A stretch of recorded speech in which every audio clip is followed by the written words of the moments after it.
Takže dneska vám tady udělám vlogísek, první vlogísek. Myslím si, že bude docela o ničem, jelikož Žápek je kulha, tak nebudeme nic dělat. Asi půjdeme na procházku. Takže to bude takový nudný video, ale vlogísek, máte ho tady. Právě jsem si dodělala v mém kávovaru kafičko, letem čiato na cestu. A půjdu se převlíknout a jedem.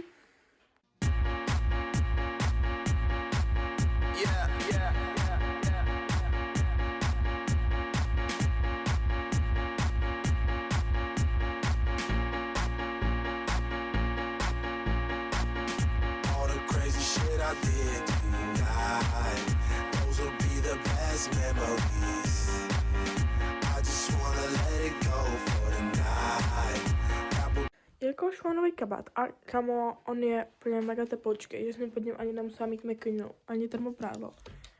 Tak přemýšlím, že si vezmu nový rajtky, protože jsou jako byl letní. Jo, to vezmu. Z toho mega radost. No, takže teď akorát jsem se oblíkala do rajtek. Do těch nových. Ukázala jsem vám to v haulu, si ještě na to video. Nejsem si zase už je vydaný, nebo teprve bude tohle první vydaný. No a ještě čekám na mamku. A jedem. A já si teda neberu ani mikinu, ani termoprádlo, nic. Protože mám ten kabát a ten je topovej. Prostě jsem neměla ani na tepláky a prostě ani ne termotričko. A ani ne mikinu, takže si prostě neberu tohle. Kabát a jdeme. Takže tak. Mám akorát vystaj, tam má Žapínek a jdu si ještě pro věci a půjdu dneska do výběhu. Mám Žapínka, pojď.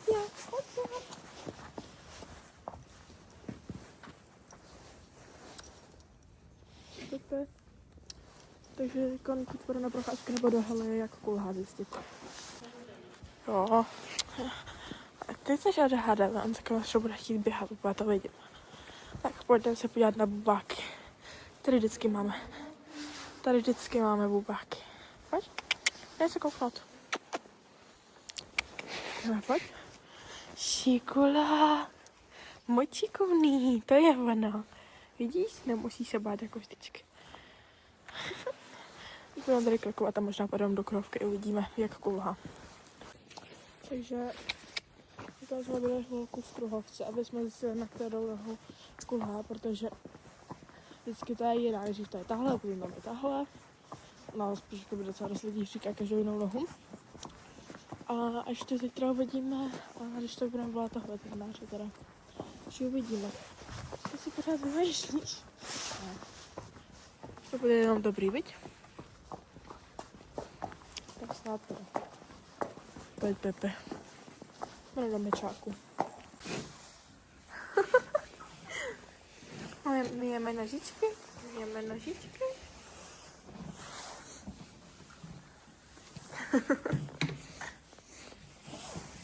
Ty seš vosavej.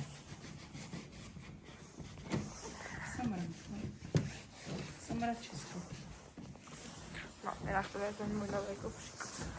To se ho krásně vyplňuje. Jsem si dala pomůžky, když mi to musí být rád. To se takový přisouvá. A teď mi to teda moc nejde, jo. Já to být takhle. Teď jsem si dala obal na střelní, protože jsem si je zapomněla dát na sedlo. A teď jak jsem ho dlouho nevytáhla, jak jsem nedala.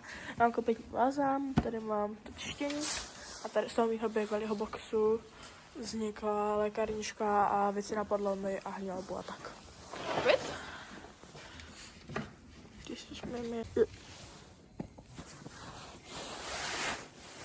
Ne, ještě vlastně podrbe.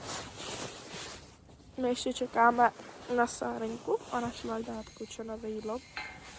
A potom půjdu se mu do zádu domů rád najíst a jde do toho výběhu, no.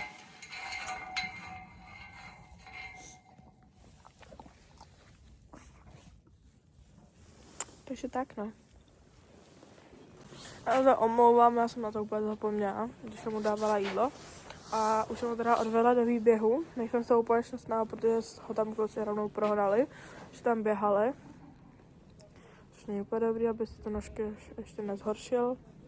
No, ale bohužel, prostě to tak je, protože jiný kuň pošel do boxu. No, takže uvidíme, pokud se to nějak zhorší, tak říkala paní, že jiný kuň půjde možná ven, takže bychom ho možná dali tam. Ale ještě uvidíme. A to bude všechno pro dnešní video. Ahoj!